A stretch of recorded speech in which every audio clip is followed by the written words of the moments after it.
boa tarde, sejam muito bem-vindos. Eu sou Suelen Ogando e este é o programa Sala de Estar. É sempre um prazer imenso estarmos juntos. Hoje vamos falar sobre coleções. O fascínio de colecionar, quais são as histórias e motivações que impulsionam os colecionadores? Coleções e arte. Quando que o acervo vira cultura? Como coleções podem se tornar exposições e contribuir para a preservação cultural? E ainda, vamos ver sobre o mercado das coleções, valor e sustentabilidade, desde antiguidades às tendências atuais. Tem muita coisa bacana no programa de hoje e claro que não poderia faltar o nosso momento de espiritualidade com o Padre Samuel Fidelis e o nosso Café com o Senhor com a Grazi Zamboni. Então, já se ajeita aí no sofá, fica bem confortável para passar essa tarde com a gente, porque você é o nosso convidado aqui na TV Horizonte. E o Sala de Estar já começou!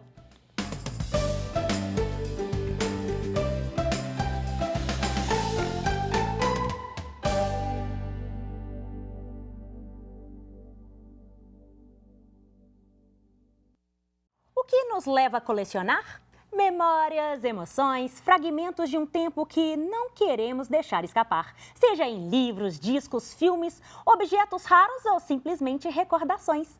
Cada coleção é um universo particular, mas mais do que isso também são questões de itens que colecionamos, histórias, significados e paixões que atravessam gerações. E no programa de hoje vamos mergulhar no fascínio de colecionar, o impacto cultural, as motivações pessoais e as histórias por trás dessas paixões. Porque no fim de contas, cada coleção é um reflexo de quem somos e do que queremos preservar. E para falar sobre isso, estamos aqui com o Edson Júnior, colecionador de moeda, que é um sucesso nas redes sociais. E com a psiquiatra, a doutora Laiane Corgozinho. Tá certo, doutora, o nome? Corgozinho. Corgozinho. Muito bem, gente, sejam muito bem-vindos e muito obrigada.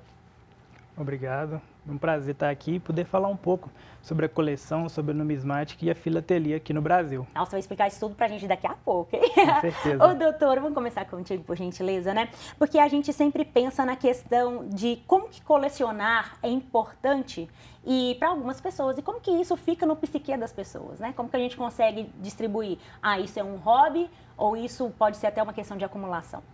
Nossa, essa pergunta é muito boa. Mas se a gente puder resumir se a coleção não é disfuncional, não impacta o indivíduo no dia a dia, não traz outras repercussões, a gente entende que aquilo é saudável. Mas quando o hobby começa a impactar, começa a direcionar muito tempo da vida para fazer aquela coleção, a gente já começa a entender que aquilo tem um impacto que pode ser um transtorno. Mas aí esse transtorno pode ser de diversos diagnósticos aí possíveis. Muito bem. E Edson, o que te motivou a colecionar? E explica pra gente a diferença, gente, essa palavra é tão chique, A filatelia, é isso? E o nome da outra é bonito demais, é numismática. Gente, que isso chique. Mesmo. Explica pra gente a diferença de um e do outro. Eu comecei minha coleção em 2016. Nas Olimpíadas, a Casa da Moeda começou a cunhar algumas moedas e eu tive interesse. Comecei a estudar sobre, dali pra frente eu comecei a minha coleção, tive um pouco de dificuldade, não tinha muitas pessoas para me orientar sobre esse ramo. No decorrer, abri minhas redes sociais e o conhecimento que eu fui adquirindo, eu fui passando para as outras pessoas, a necessidade que eu tinha, eu poder ajudar outras pessoas hoje. Hoje, a numismática, que é a minha especialidade hoje, ela é o estudo de moedas, cédulas e medalhas. E a filatelia já é o estudo de selos. Muito bem. E doutora, o que leva as pessoas a quererem colecionar? Vários motivos fazem as pessoas quererem colecionar, Desde aquela canequinha que a avó tem colecionada e você herdou da família, a hobbies, igual alguém que descobre uma coleção ali na Olimpíada, a grupos. Então, mas geralmente são formas afetivas. Acho que a maioria das pessoas tem uma certa afetividade ligada àquela coleção ou às coleções em si, Que às vezes colecionadores colecionam várias coisas. Verdade. Legal. E Edson, tem alguma coisa específica dentro da sua coleção que você tem preferência? Eu não tenho nada de valor emocional ou sentimental, porque eu não tive incentivo de pai ou de mãe que me deu, olha, eu tenho uma coleção, pode ficar para você. Foi algo que eu comecei de mim mesmo, por interesse e curiosidade. Então, não tenho peça sentimental. Mas eu tenho uma peça ali muito interessante que eu trouxe. Já a gente vai estar mostrando para o pessoal, tá? E olha só, é o único erro que foi reconhecido pela Casa da Moeda do Brasil. Vocês vão se impressionar com a peça que eu vou mostrar. Legal, então olha, gente, já vamos mostrar, hein? Pessoal, olha só que bacana. Nós temos também aqui em BH alguns colecionadores. E agora nós vamos ver o que realmente os motivou a começar a colecionar. Vamos dar uma olhadinha, olha só. Olá, o meu nome é Nilo. Também sou mais conhecido como Nick Nixon, que é como assino os meus trabalhos. Eu sou colecionador de quadrinhos e pesquisador. Comecei a colecionar em 82 e me tornei pesquisador como forma de justificar toda a coleção que eu tenho, que eu vim adquirindo. Comecei escrevendo para um site, um blog chamado HQ Memória, falando sobre resgate de quadrinhos antigos, de artistas pouco conhecidos. Esse trabalho me rendeu uma menção no livro Biblioteca dos Quadrinhos, do Gonçalo Júnior, e daí fui convidado para escrever na revista Mundo dos Super-Heróis, onde tive uma coluna durante anos, também falando sobre quadrinhos antigos, quadrinhos obscuros, e depois foram participações em outros livros também. Quadrinho para mim é a minha paixão e eu utilizo eles também, inclusive, no meu trabalho. Eu trabalho com design, trabalho com geração de conteúdo para rede social e marketing digital, então eles também são referência para mim no meu trabalho. Olá pessoal, tudo bem? Aqui é o músico Adriano Fernandes e tenho como hobby também colecionar vinil. Vou mostrar para vocês aqui um pouquinho dessa coleção que já passou dos 6.000 LPs. Seguem o vídeo aí. Então vocês estão vendo agora a coleção de parte de MPB, também é um cantinho também, que aqui já é a parte de rock e trilhas de novela. Aqui são algumas coisas que eu separei importantes da minha coleção, lógico, não dá para mostrar tudo, mas o Milton Nascimento, Clube da Esquina volume 1, volume 2. Essa aqui é uma coleção dos Beatles, importada alemã, Anthology volume 1, volume 2, contendo 6 LPs. Uma caixa brasileira de Elvis Presley contendo 6 LPs. Disco americano do grande festival que a gente teve, Woodstock, 1969, lembrado até hoje. Um LP essencial para qualquer colecionador, Pink Floyd, The Dark Side of the Moon. E aqui uma prensagem rara do acústico MTV do Nirvana, uma prensagem alemã. É difícil achar essa prensagem. E além do vinil também eu coleciono o cassete, para quem tem mais de 40 anos aí vai lembrar certamente dos cassetes, a nossa primeira playlist na vida, quando a gente levava nas festinhas. Tá aí. Então essa é um pouco da minha coleção de vinil e também de cassete. Espero que você tenha gostado. Um abraço para todos. Olá, meu nome é Érica, eu sou de Belo Horizonte, sou paisagista e colecionadora de arte. Meu interesse pela arte, ele começou de uma forma muito natural. Eu não sei identificar exatamente quando, porque desde muito pequena eu sempre fui muito observadora, muito curiosa e muito interessada em tentar identificar o que é as imagens, as cores e tudo que uma cidade grande oferece, queria transmitir, queria falar. Então eu acho que o muralismo e o grafite foram as primeiras artes assim que me fez refletir sobre a grande arte. Então foi assim que tudo começou. A arte, ela faz parte da minha vida desde que eu praticamente me entendo por gente. A minha coleção, ela começou de uma forma muito despretensiosa. O primeiro apartamento que eu tive que montar para morar sozinha, aos 20 e poucos anos, acho que 22, 23 anos, quando eu entrei lá dentro, que tinha uma parede, a primeira coisa que eu pensei foi, eu preciso de uma pintura para colocar nessa parede. E foi assim que as coisas começaram. Eu acho, na minha opinião, assim, que uma coleção, ela vai muito além dos objetos. Ela carrega emoções, memórias, conexões, e conexões profundas. Eu acho assim, cada peça, ela desperta sensações únicas, desde a euforia até a descoberta assim, de emoções novas, ela dá uma nostalgia de um tempo passado. Para quem coleciona, cada objeto que chega é um reflexo da alma da gente. É um diálogo silencioso, sabe, entre o olhar e o prazer. Eu tenho uma amiga, ela é uma colecionadora bem mais antiga que eu, e uma vez ela me disse que a gente tem certeza que comprou uma boa peça quando a gente dorme, acorda, abre o olho e deseja olhar para a peça, deseja chegar perto dela com uma xícara de café e contemplar. Então assim eu sigo. A minha coleção ela vai aumentando cada dia mais. Esses são alguns dos catálogos. Nossa, Bracha, foi maravilhosa essa mostra. E eu guardo, todas que eu vou eu guardo. Nossa, esse aqui também foi incrível. Esse aqui, curiosamente, eu comprei o quadro. Isso aqui é um livro de poesia e eu comprei o quadro da capa. Ai, Sônia, maravilhosa. Isso aqui foi genial, também comprei a pintura.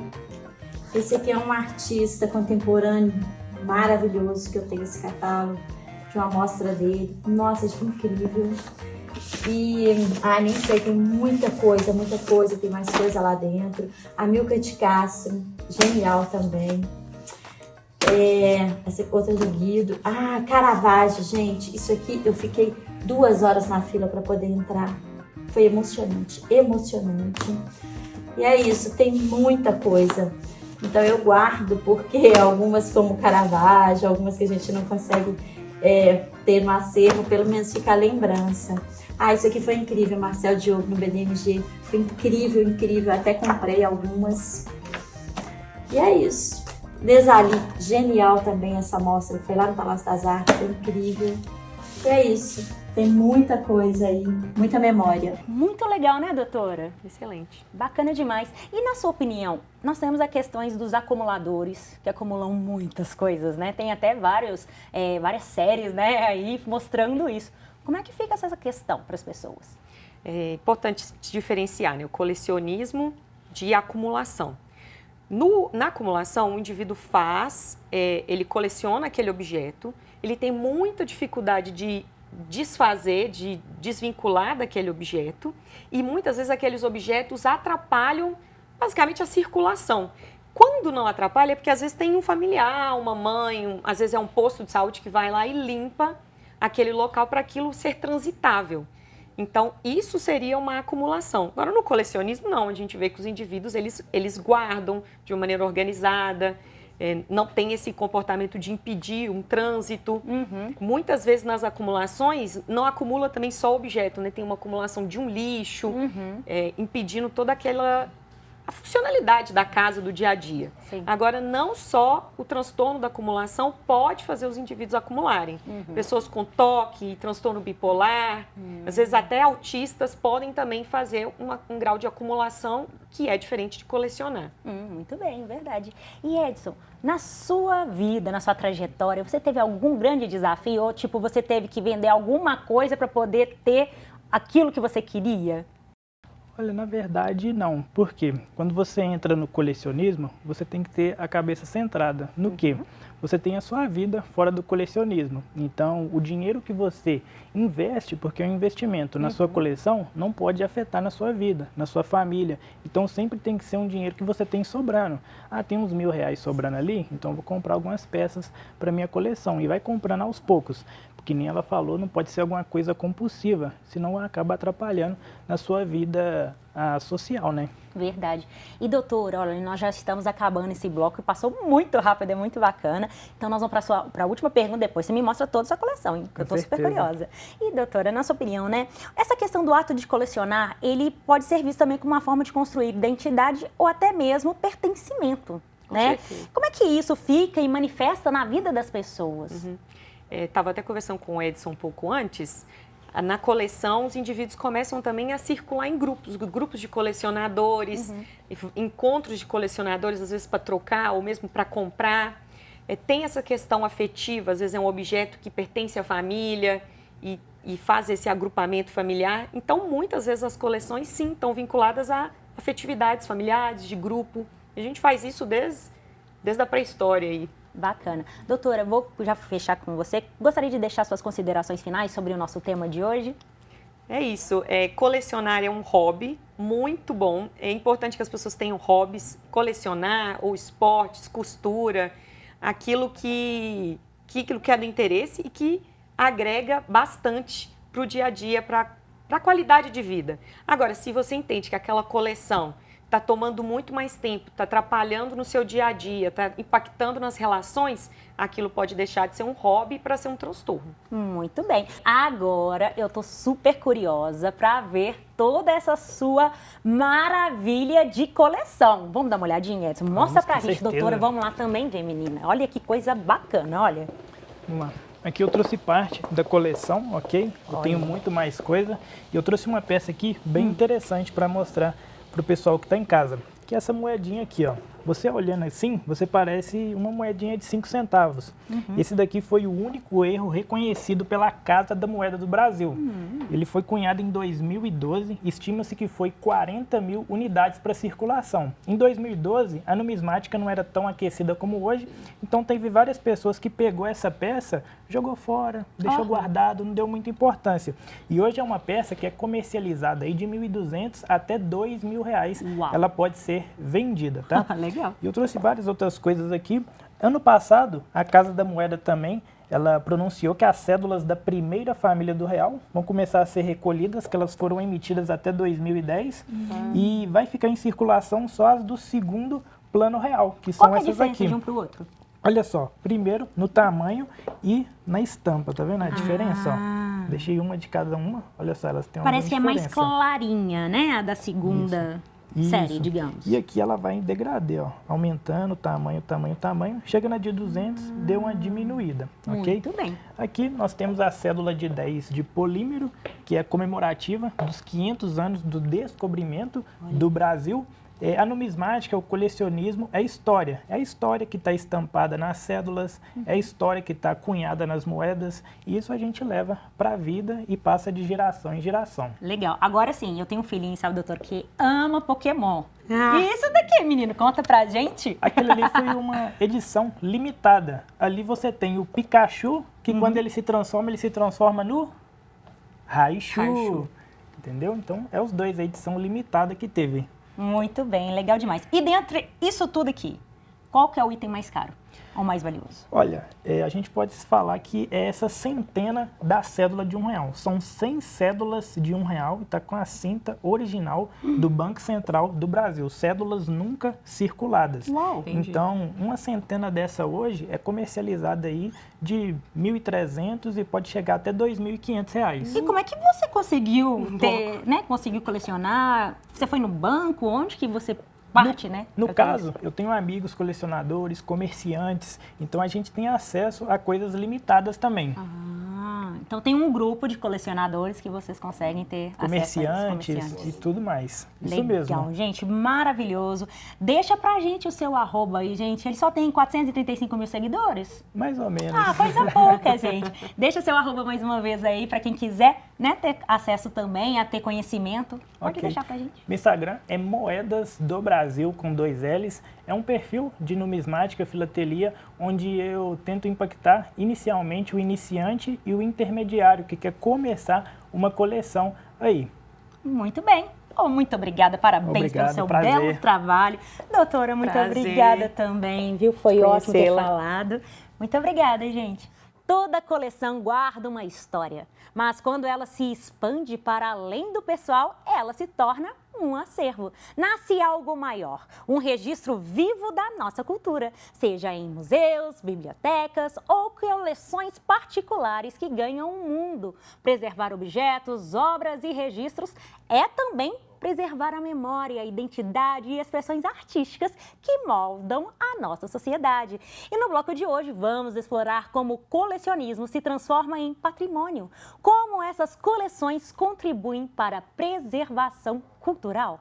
O que nos motiva a guardar e compartilhar essas peças de história? Qual que é o impacto disso para gerações futuras? Mas para responder isso tudo, estamos aqui com a Ana Paula Portugal, que é coordenadora do Museu Histórico Abílio Barreto. Olá, tudo bem, Ana Paula? Olá, seja bem-vinda. Obrigada pelo convite. Eu que agradeço.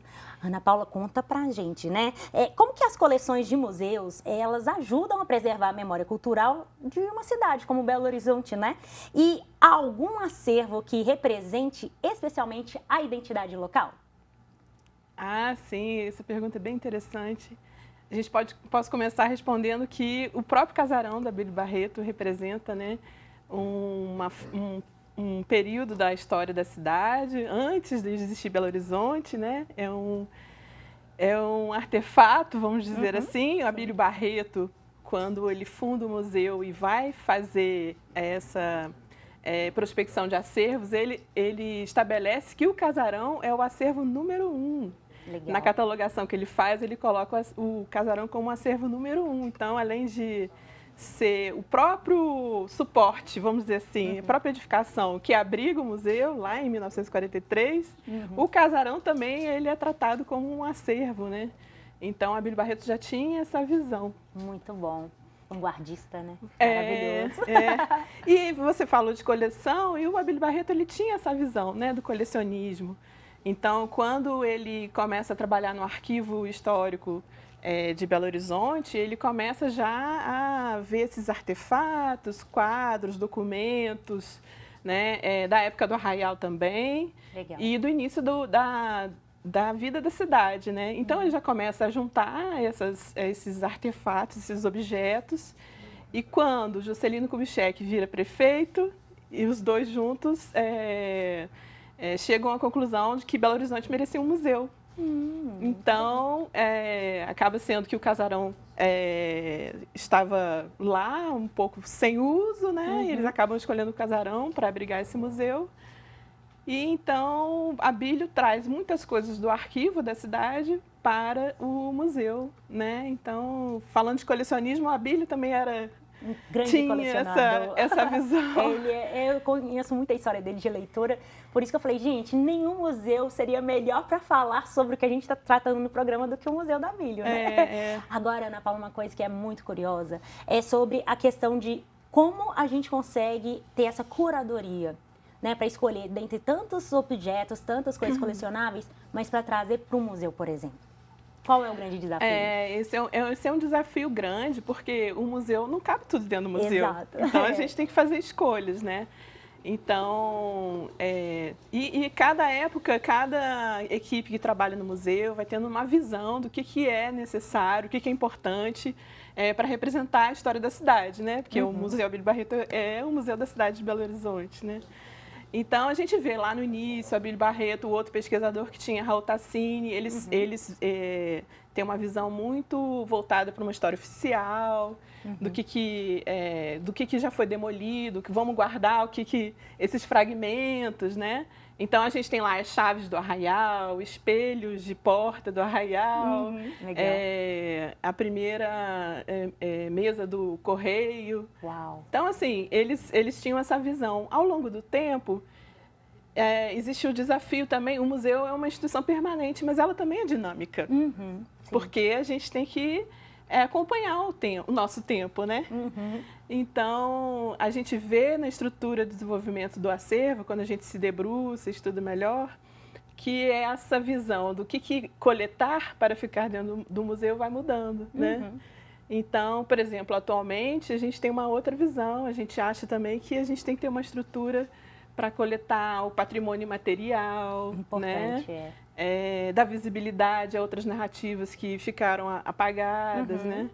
Nós tivemos um grande gap, né? Um grande buraco, digamos assim, dentro das nossas narrativas. Isso. E que graças às questões contemporâneas se tem mais espaço agora, né? Exatamente. Então, o museu atualmente tem trabalhado muito nisso, né? E aí, falando assim, especificamente, uma visão mais técnica, né, sobre essas seleções de acervo, a gente sempre olha o que aquele objeto representa para a história da cidade, o contexto social, o uso, a raridade, a própria fatura, às vezes, do objeto, né? Ali tem vamos supor, uma caixinha feita por um marceneiro italiano do início do século XX, que trouxe esse conhecimento da Itália, e a gente tem esse exemplo lá no museu, por exemplo. Legal. Né?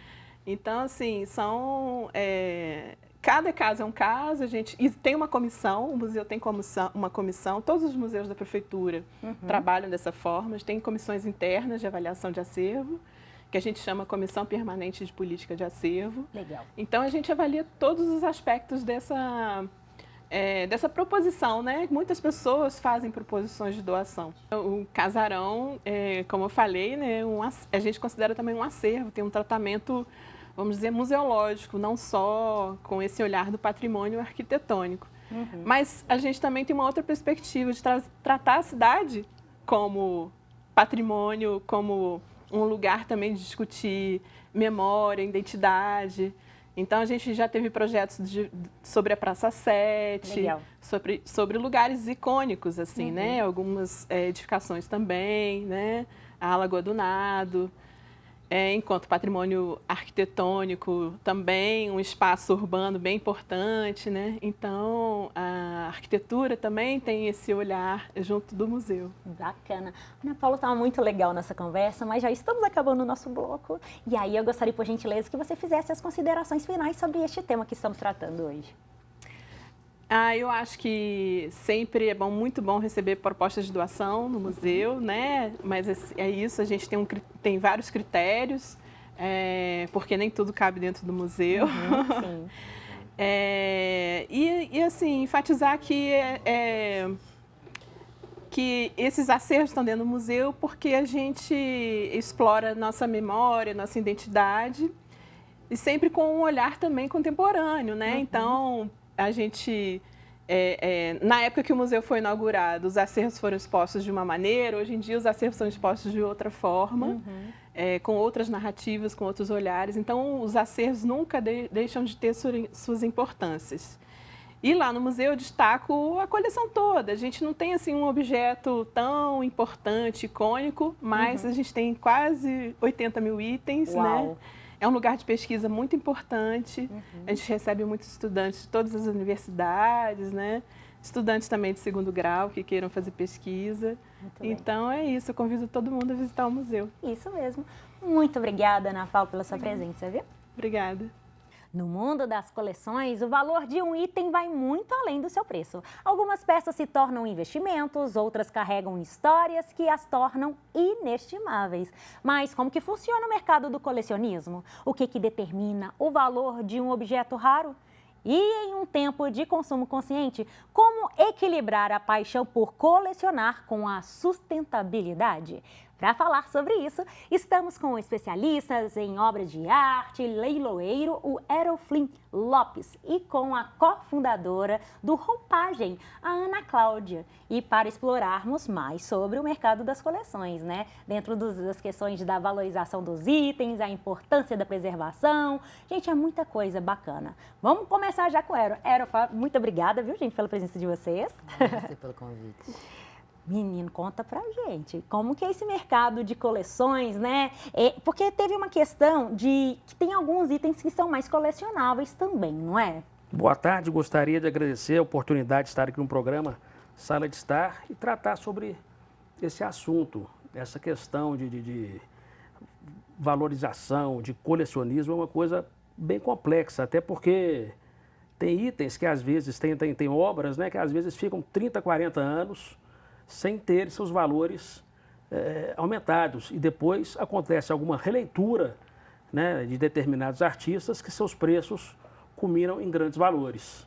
E para isso é necessário a pessoa acompanhar o mercado, estar presente, ler sobre a importância de cada artista e ver o que tem acontecido hoje no mercado nacional com cada artista. Muito bem. E, Ana, né, nós estamos falando também agora com questão da questão das roupas, dentro do universo da moda também, que também tem várias coisas importantes dentro de sustentabilidade, não é mesmo? Sim, muito importante. Eu acho que essa coisa da sustentabilidade na moda, ela traz para o meio ambiente mesmo, para o mundo, né? Uma chance de menos descarte das peças, menos consumo, menos produção, essa produção exacerbada. Então, essa coisa de você poder reinventar o momento daquela peça. Tem muita peça temporal, né? Que passa de verão, inverno e continua sendo uma peça que traz mesmo a representatividade do estilo da pessoa. Legal. Então, você ter aquela peça ali, uma peça que talvez não vai ser reproduzida, né? Porque ela veio de uma coleção específica, de um tempo específico, mas ela faz parte do estilo da pessoa e aí ela volta depois de um tempo sendo vendida como uma peça de segunda mão e dá a oportunidade àquela pessoa que às vezes não conseguiu comprar aquela peça naquele momento, seja por causa do valor agregado, seja porque ela acabou, e aí ela tem essa chance de encontrar aquela peça por um valor melhor e dar uma nova chance para a peça e também conseguir realizar, né, o desejo de vestir, de ter aquela... É legal que em cima disso me veio agora na cabeça, lembra daquelas jaquetas Planeta Hollywood? Demais! Era uma sensação e tinha gente que tinha do Japão, de Orlando, de não sei ainda mais, e era caríssimo! Caríssima! E não se encontrava aqui no Brasil, não, né? Então assim, aí depois de uns anos, dentro desse universo, né, dos brechós, dessas questões de roupa, você tem acesso. Então isso é muito legal, né? Exatamente. É uma coisa que você tinha que sair do país para comprar. Sim. Não tinha como você falar, alguém traz para mim uma, entendeu? Porque era aquela coisa muito específica, né? De um lugar que você usaria, muito provavelmente porque você teria visitado aquele lugar, né? Verdade. Mas não, hoje você encontra. Porque essa coisa do brechó, né? Ela traz essa memória que eu acho maravilhosa, assim. Então, sai desse lugar de, eu tô usando uma hard rock, sei lá, Nova York, né? New York. Mas hoje é legal, porque às vezes você já visitou, Sim. ou não, mas assim, é um lugar que você tem sonho. E aí aquela peça tá ali no brechó, né, trazendo a memória, trazendo aquela época e te dando a oportunidade de ter, né? É verdade, é muito legal. Conta pra gente agora com relação ao mercado, né? Que a gente estava até comentando aqui nos bastidores que antes da pandemia era muito comum ter os leilões presenciais. E pós-pandemia o pessoal tá indo muito pro online, não é? Com certeza, Sueli. Na verdade, o antes, né? O pré-pandemia, vamos dizer assim, nós realizamos leilões desde 2000, 2001. Então, a gente já tem uma vasta experiência com a realização de leilões.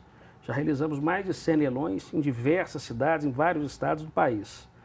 Então, assim, antes eram salas com 200, 300 pessoas, às vezes ficavam pessoas em pé, assim, porque todos os assentos já estavam ocupados. Durante a pandemia, houve uma migração muito grande para os leilões online, para vendas diretas. Eu acho que foi até uma forma de todo mundo aprender a trabalhar melhor, utilizando o WhatsApp, o site, o Instagram, o Facebook, todas essas plataformas de divulgação. E hoje, assim, já superado esse período, né, da pandemia, o pós-pandemia, nós voltamos a realizar leilões presenciais. Mas a grande maioria das pessoas faz a opção por acompanhar, porque o leilão hoje ele passa em tempo real através das plataformas que nós utilizamos para a realização do leilão. Então, mesmo pós-pandemia, as pessoas hoje fazem a opção por acompanhar em casa, porque você pode acompanhar no computador, no notebook, até mesmo no aparelho de celular. Legal. Então, é uma comodidade muito grande que oferece para o comprador. Bacana. E em cima disso, existe também um recorte assim, antes da pandemia, sei lá, quadros eram mais vendidos, pós-pandemia, sei lá, objetos, adornos, como é que fica isso? É uma avaliação que a gente faz, o perfil do comprador mudou bastante. Por exemplo, quando a gente começou, que esse ano, inclusive, a gente completa 25 anos de mercado. Parabéns. Obrigado. Quando nós começamos, o comprador normalmente tinha acima de 50 anos. Hoje, o comprador já está comprando acima de 30. Que legal. Então, é um mercado em ascensão, é um mercado crescente e as pessoas têm tido essa necessidade de ocupar as paredes com belos quadros. Porque nós temos quadros de todos os preços, de todos os valores. Tem pessoas que querem apenas decorar. Aí tem várias opções que são mais em conta. E quando se trata já de colecionadores, eles já buscam realmente artistas mais renomados. Mas é um mercado em ascensão, um mercado muito crescente e que eu tenho certeza absoluta que vai crescer muito nos próximos anos. Legal. E Ana, dentro da moda, quando você vê esse recorte, digamos, né, de o que você acha que é um consumo consciente dentro de um consumo também de colecionismo, né? Como é que fica essa divisão na moda? Então, eu acho que essa coisa do comércio de segunda mão e tal, ele traz uma pegada de colecionismo, primeiro porque tem muita gente que coleciona bolsas, sapatos ou vestidos de uma marca, né, tem esse tipo de colecionismo. Mas mais que isso, o que eu acho da relação legal aí é que essas peças não têm data de validade. Então, assim, quando você pega uma coleção, e me conserte se eu estiver errada, me corrija se eu estiver errada, quando você pega uma coleção, tem peças ali, às vezes, de 10 anos atrás, né? Tem peças, e elas se tornam diferenciados dentro de uma coleção. Por quê? Porque elas vêm de décadas, né, atrás. Elas têm, às vezes, tecidos que não se encontram mais, modelagens, designs. Então, assim, isso tem uma sustentabilidade muito grande, porque você está trazendo, né, colecionando ali, dando valor para uma coisa que já existe há muito tempo e que está ganhando um valor agregado do mercado, visibilidade e um valor mesmo, né? Não só dentro, né, que a pessoa vai dar inteira e tal, como um consumo também, de valorizar esse consumo consciente de uma peça que já existe, de uma peça que já fez parte aí de um tempo. Legal. Gente, olha, nós já estamos acabando esse nosso bloco, então gostaria, por gentileza, que cada um deixasse suas conclusões, né, suas considerações finais sobre o nosso tema. Por favor, depois Ana, por gentileza. Realmente o mercado, eu acho que tanto o mercado da Ana quanto o nosso, tem o mercado primário, que normalmente são as lojas que vendem, né, ou as galerias que vendem, e tem o mercado secundário, que é esse do qual a gente está falando aqui nesse momento. E igual a Ana acabou de falar, essa questão aí de coisas que não acontecem, peças que não acham mais, panos que não encontram mais, então tem o fator raridade, que certamente agrega valor. Então realmente é um mercado muito interessante, esse mercado de leilões, o mercado secundário, porque a gente, para quem é colecionador, ele vai encontrar coisas nesse mercado que dificilmente ele vai conseguir encontrar no mercado primário. Sim, e até com preço melhor. Eu lembro que eu sou louca com aquelas peças de Murano. Só que quando eu fui, né, para fora, tava caríssimo, não dava, em euro. Aí eu consegui, no leilão, um preço melhor. Hoje tem bastante oportunidades. Então, tipo, que bom, né? Você consegue ter acesso àquilo que você gostaria de ter, né? Com então, é muito certeza. bacana. Essa pegada do consumo consciente, às vezes ela ainda tem um pouco, no caso da moda, né, as pessoas ainda têm um pouco de resistência sobre isso. E foi muito legal que ao fundar o Roupagem, que vai fazer 7 anos... Parabéns também, legal Obrigada. demais. A gente entendeu que ao curar, assim, peças que foram bem cuidadas, que mal foram usadas, que tem tecidos, designs, até marcas diferenciadas, a gente mostra para as pessoas que aquilo ali é realmente uma oportunidade. A pessoa chega, às vezes, para a fornecedora, né? Ela chega para deixar as peças para serem avaliadas. Mas aí ela vai à Arara e vê uma peça de seda de uma coleção passada, que estava no shopping, 3 vezes menos o preço, né, que estava lá, com etiqueta. Aí ela fala, não, eu não posso deixar isso aqui. Então, o Roupagem, nesse caso... Ele se formulou uma porta de saída do preconceito. Legal. Porque a gente mostrar que aquela roupa pode ser muito bem cuidada, né? E pode ser muito bem apresentada, mesmo sendo de segunda mão, trouxe para as pessoas, assim, aquela curiosidade de falar, não, peraí, eu preciso, né? Deixa eu experimentar, deixa eu degustar disso aqui. E aí é um caminho sem volta. Quem entra para esse mercado não sai mais, é viciante. Muito bem, gente. Muito obrigada pela participação de vocês. Viu? Obrigada Valeu. a você. Nós agradecemos. Uma boa tarde. Obrigada. E hoje, gente, o nosso tema é sobre coleções.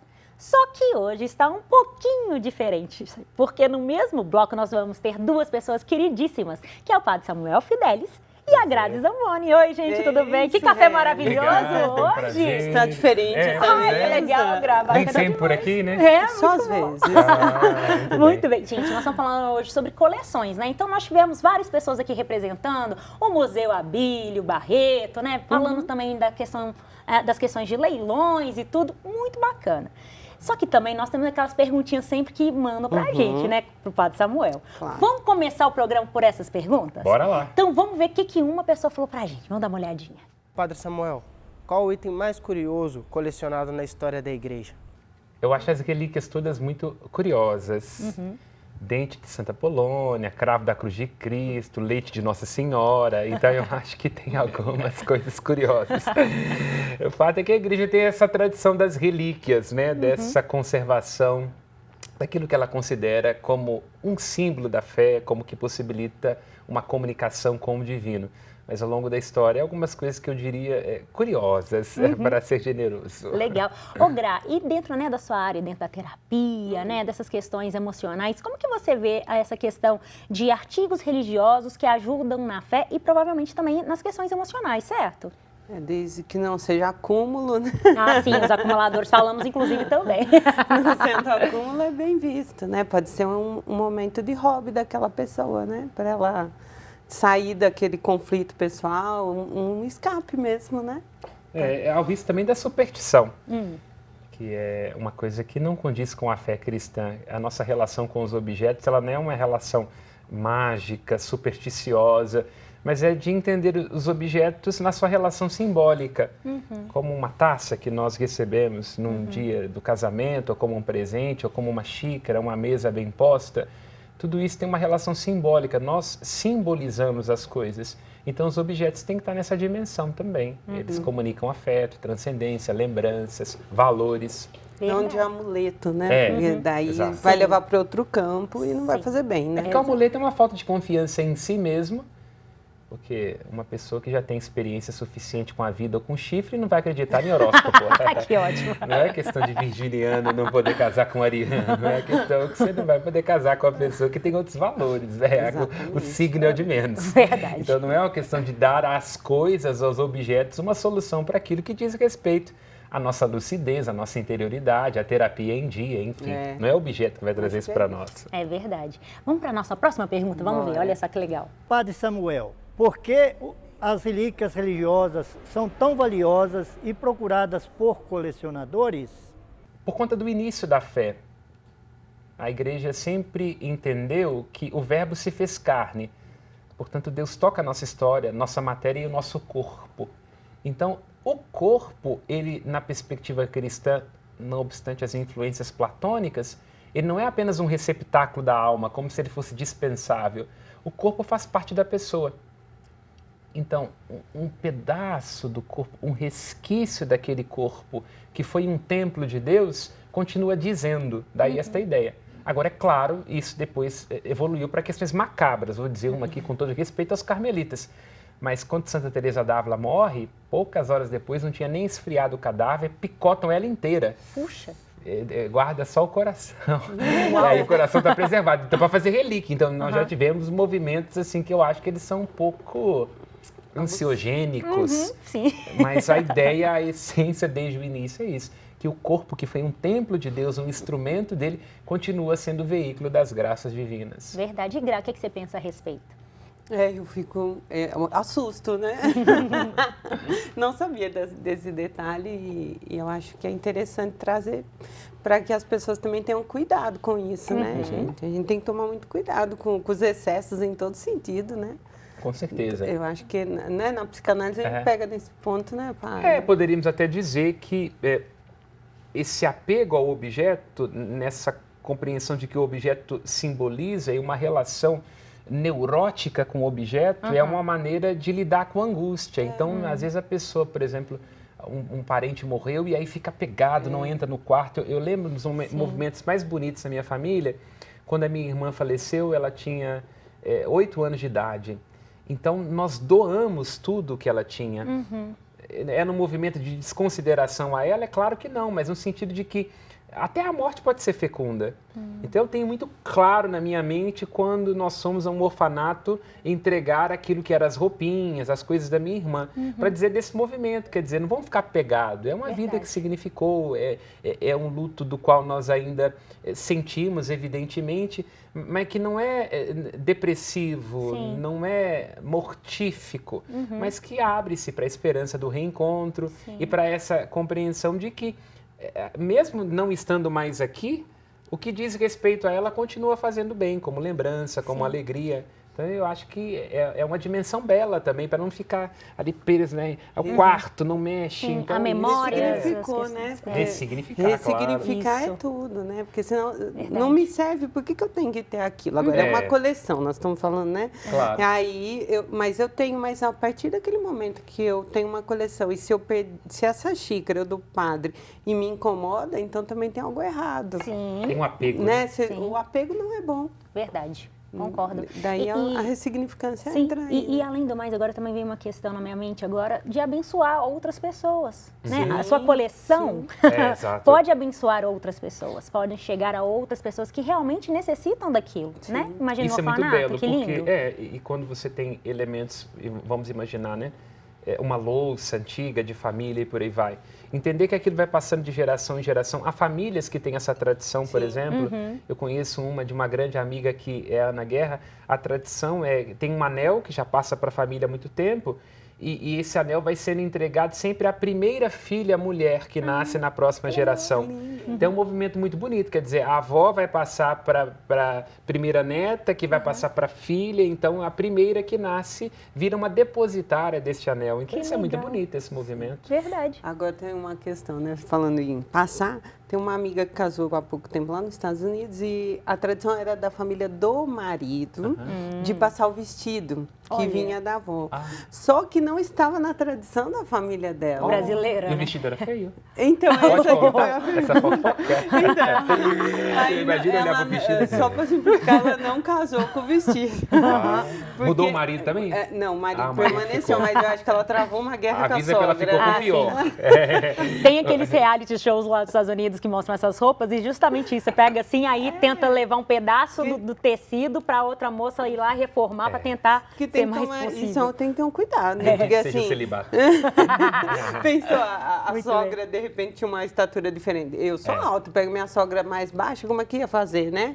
Então eu acho assim, tem que ter um cuidado o anel é legal, mas a roupa de noiva, né? Então, aí ela não aceitou, mas causou ali Já causa embaraço, né? com certeza.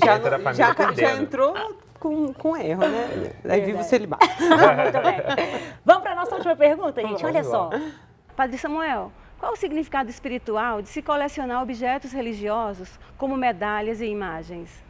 Primeiro é preciso demarcar. O cristianismo introduz uma ideia de litúrgico que diverge do que era a compreensão antiga de sagrado. Porque o sagrado significava que um objeto, que um local, que um espaço concentrava em si uma força divina, às vezes até um deus mesmo. Pensemos nas estátuas dos deuses, por exemplo, greco-romanos.